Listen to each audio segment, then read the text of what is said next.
And few more things which I would like to share is, number one, when it comes to an argument, you have to always be respectful. You can never cross the limits of respect.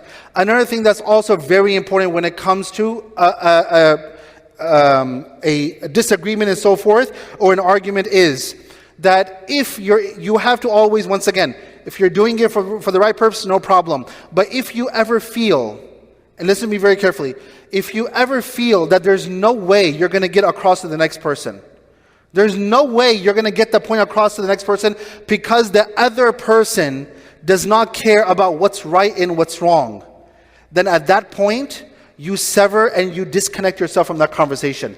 You don't lose. See, there are some people who feel, I need to go back and forth, back and forth, back and forth. You know why? That's your ego speaking. You feel like I will lose this battle and lose this conversation if I don't respond. Wallahi, you don't lose that conversation or that battle when you walk away. You actually win. Because you hold your dignity in your hand. You know how often there's a place where this happens often. That place is called WhatsApp. Okay? That place is called WhatsApp. How often do you find on WhatsApp people going back and forth? And there's always going to be those kind of people. No matter what, they're always right.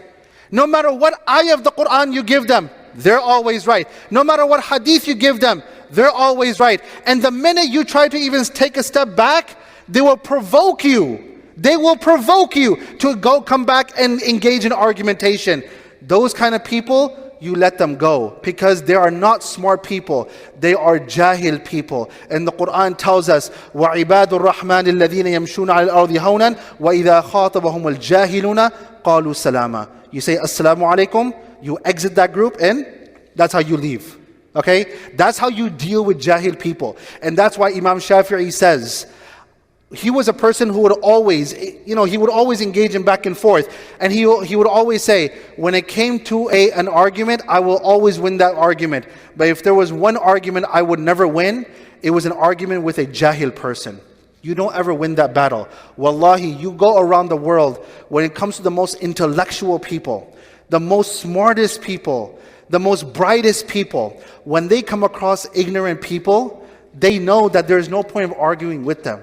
They just take a step back because they know, they understand. When Allah says in the Quran, قُلْ هَلْ يَسْتَوِي الَّذِينَ يَعْلَمُونَ وَالَّذِينَ لَا يَعْلَمُونَ. Those who know and those who don't know, they're not equal. The one who understands, understands. And the one who knows, understands. There's no point of me engaging in this argument. So they just stay quiet and they walk away. And that's absolutely fine. You don't lose that battle.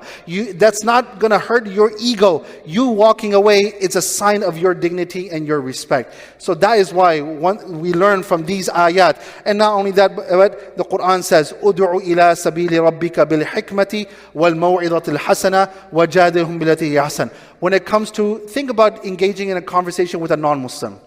You're going back and forth, as long as, once again, you don't put down their religion. This is part of, the adab of conversation.